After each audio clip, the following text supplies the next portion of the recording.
একটু আগে বিএনপির স্থায়ী কমিটির সদস্য জনাব সালাউদ্দিন আহমদ সাহেব বলেছেন, আমরা সবাই রাষ্ট্রের কাছ থেকে দাবি দাওয়া পেশ করি, খুব স্বাভাবিক, কিন্তু রাষ্ট্রকে আমাদের দেওয়ার চেষ্টা করা দরকার। তার সাথে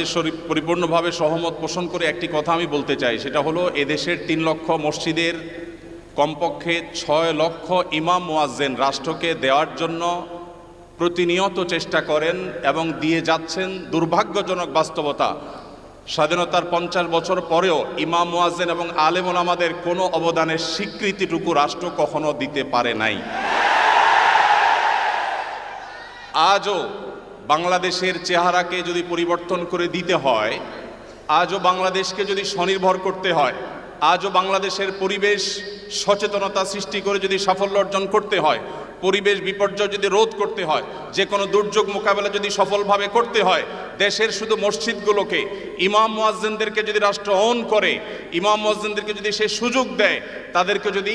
অন্তত কাজ করবার পরিবেশটা করে দেয়, আমার বিশ্বাস বাংলাদেশের চেহারা পরিবর্তন করতে আর কোনো কিছুর তেমন বেশি প্রয়োজন হবে না।